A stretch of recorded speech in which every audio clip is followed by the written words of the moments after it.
বাংলার মানুষের দাবি স্পষ্ট। বাংলার মানুষের দাবি হচ্ছে যারা ধর্ষক, যারা খুনি, তাদের ফাঁসি দেওয়া হোক, এনকাউন্টার করা হোক, যা ইচ্ছা করা হোক, কিচ্ছু এসে যায় না। কিন্তু নির্দোষদের গণপিটুনি দিয়ে কেন হত্যা করা হবে? কেন সরকারি সম্পত্তি ভাঙা হবে? কেন লাশের রাজনীতি করা হবে? দর্শকদের জন্য আজকের পোল কোয়েশ্চেন, আপনারা যারা সবচেয়ে গুরুত্বপূর্ণ এই শোয়ের, তাদের জন্য পোল কোয়েশ্চেন। সোশ্যাল মিডিয়ায় গিয়ে আপনারা এর উত্তর দিতে পারবেন।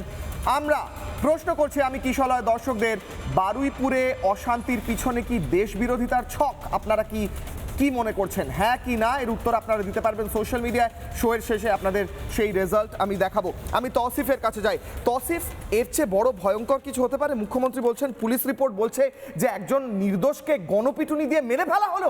কারা করছে এই দেশ বিরোধী কাজ? তৌসিফ। নিশ্চয়ই এরকম একটা নির্দোষকে পিটিয়ে মেরে দেওয়া, এই ট্রেন্ডটা বন্ধ হতে হবে। রিসেন্টলি আমরা দেখলাম মধ্যপ্রদেশ সেশন কোর্ট 7 জনকে কনভিক্ট করেছিল, তাদেরকে লাইফ ইমপ্রিজন দিয়েছিল। ওই কেসটা হচ্ছে 2022 মব লিঞ্চিং কেস, যেখানে নাজির আহমদকে মেরে পিটে দেওয়া হয়েছিল। ওইখানে দীপক, অজয়, প্রকাশ, পবন আরও 3 জন, টোটাল 7 জন ওইখানে অ্যাকিউজ ছিল।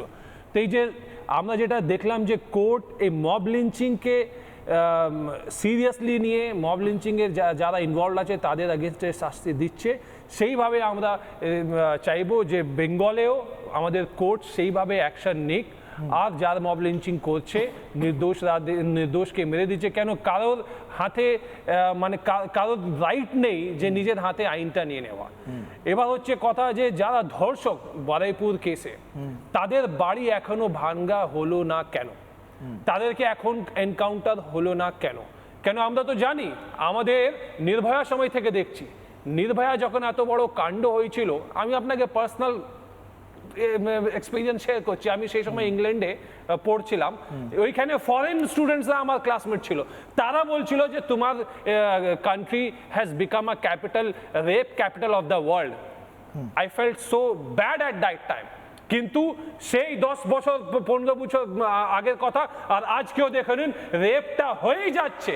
আমরা কি শর্টকামিংস আমাদের কি? আমাদের তো বিএনএসে নিয়ে এসেছি, ওইখানে তো পস্কোর জন্য ডেথ পেনাল্টি আছেই। আমাদের কি করতে হবে যে আমরা রেপকে থামাতে গেলে কি করতে হবে, এটা যদি আমরা সোসাইটি ইনভলভ হয়ে যদি একটু চিন্তা ভাবনা না করি, তাহলে আমার কোশ্চেন আছে, আপনাকে আমি টানা বলতে দিলাম আনইন্টারাপ্টেড।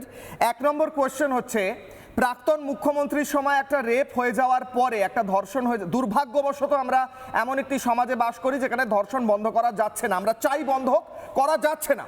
ধর্ষণ হওয়ার পর প্রাক্তন মুখ্যমন্ত্রী বলতেন যে লাভ অ্যাফেয়ার ছিল। বর্তমান মুখ্যমন্ত্রী বলছেন যে পরিবারকে পূর্ণ সমর্থন করছি এবং পরিবারকে পূর্ণ সমর্থন করে যারা দোষী তাদের শাস্তি দিচ্ছি। আপনি অ্যাপ্রিসিয়েট করেন প্রাক্তন মুখ্যমন্ত্রীর বক্তব্যকে, কনডেম করে বর্তমান মুখ্যমন্ত্রীর বক্তব্য এবং স্টেপসগুলোকে, অ্যাকশনগুলোকে আপনি অ্যাপ্রিসিয়েট করছেন? তৌসিফ, নিশ্চয়ই অ্যাপ্রিসিয়েট করছি। আপনি বর্তমান মুখ্যমন্ত্রী কথা বললেন, আপনি আজকে হয়তো বলছেন যে রিবেল হয়েছে তৃণমূল, এখন না, তৃণমূল ওই সময় রিবেল হয়েছে। আরজিকারের পরেই জওহর সরকার রিজাইন দিয়ে দিয়েছিল। তো এই যে ম্যাটার আছে, রেপ যখন উইমেন সেফটি, এটা পলিটিক্যাল ব্যাপার নেই, এটা সোসাইটাল প্রবলেম আছে। যারা পারভার্ট আছে, সে যে পার্টি করুক না কেন, সে যেই প্রফেশনে হোক না কেন, পারভার্টদেরকে ধরে তাদেরকে শাস্তি দেওয়া এটা আমাদের দায়িত্ব, সোসাইটিতে প্রত্যেকটা জনের দায়িত্ব। এই দায়িত্ব নিয়ে, এই ইস্যু নিয়ে পলিটিক্যাল খেলার জন্য এখানে কোনো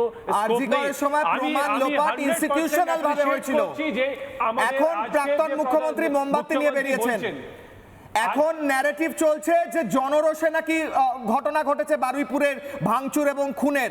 এই ন্যারেটিভগুলো যারা ছড়াচ্ছে তাদেরকে আপনি কন্ডেম করেন, এটা আমার ভালো লাগছে। আমি ওফেলিয়া সিনহাকে প্রশ্ন করছি, কাউন্টার করতে বলছি।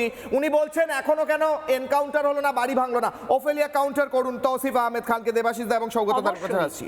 যখন দোষী সাব্যস্ত হবে তার মৃত্যুদণ্ডই হবে। পক্সো কেসে তার যা যা সাজা আছে, যে বড় যেটা সাজা, মানে সব থেকে সর্বোচ্চ যে সাজা, সেটাই তার হবে। এবার মূল বিষয় হচ্ছে যে আমাদের ক্ষেত্র থেকে এই নতুন সরকার কিন্তু একবারও বলেনি যে শরীর থাকলে যেমন সর্দি কাশি হয় সেরকম মাঝে মধ্যে এরকম ধর্ষণ হতে পারে। নানা ধরনের কন্টেন্ট দেখার জন্য লাইক করুন, শেয়ার করুন আমাদের ফেসবুক পেজ, সাবস্ক্রাইব করুন আমাদের ইউটিউব চ্যানেল। পাশাপাশি অন্যান্য ব্রেকিং নিউজের জন্য অবশ্যই চোখ রাখুন রিপাবলিক বাংলায়।